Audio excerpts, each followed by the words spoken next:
বেটা ফকিন্নির ভূত এই বেটা ফকিন্নির ভূত ফকিন্নির ভূত তোর বাপরে আমি চিনি না। এই তুই মন্ত্রী হয়েছিস জুলাই যুদ্ধেরা কোনো মন্ত্রী গুনে যে জুলাই যুদ্ধেরা শেখ হাসিনারা গুনে নাই।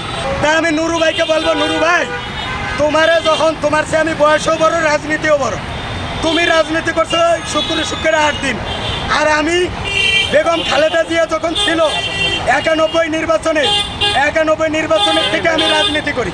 সুতরাং নুরু তোমারে বলি শোনো, তুমি যে বলছো যুক্তি দেখাইছো যে এমপি মন্ত্রীর কাছে অনেক লোক মসজিদ মাদ্রাসা চিকিৎসা বিভিন্ন সাহায্যের জন্য আসে, এমপিদের বেতন যদি 5 লাখ হয়, মন্ত্রীদের ন্যূনতম 10 লাখ হয়।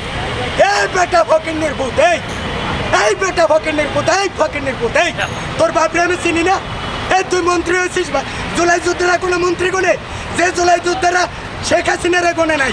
তারা কি এই যে টুকাই মন্ত্রী গুনে নাকি? এই টুকাই মন্ত্রী, তুই যদি 10 লাখ টাকা তুই যদি বেতন খাস, তাহলে জনগণ টাকা তোর বেতনের টাকা দিবে কেনা? এই জনগণের থেকেই তো দিতে হবে। তোমার যে বেতন, তুমি আজকে কইছো 10 লাখ, কালকে কবে আমার 10টা বউ লাগবে, 20টা বউ লাগবে, তারপরে কবে 10টা বাড়ি লাগবে। এই জনগণরে বোকা পাইছো? হ্যাঁ, জুলাই বেঁচে বেঁচে খাও। আর শেখ হাসিনার এই গণভবনে মা কইছিলা তুমি আর রাশেদ, আজকে তোমরা চারটে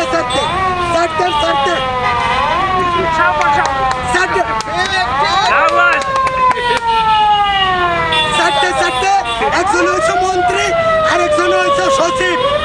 জনগণের ভুলভাল বুঝাইও না। তোমরা এখন সাইমন রহমানের মা কও, নূর তুমি মিনিটে পাল্টাও তোমার সুর, তুমি জনগণ থেকে বহু দূর।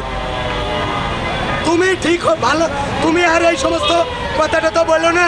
তুমি ভালো হয়ে যাও, মাসুদ ভালো হয়ে যাও, নূর তুমি ভালো হয়ে যাও। তুমি এই বেশি বেতন খাইও না। আর আমি বেশি বলবো না। নূরের এই বেতন বৃদ্ধির ঘটনায় তীব্র নিন্দা ও প্রতিবাদ জানাই। বরং আমি যদি মহামান্য রাষ্ট্রপতি হতে পারি, আমার সম্পূর্ণ বেতন মসজিদ মাদ্রাসা এতিমখানা স্বাস্থ্য হাসপাতাল সব জায়গায় দান করে দিব।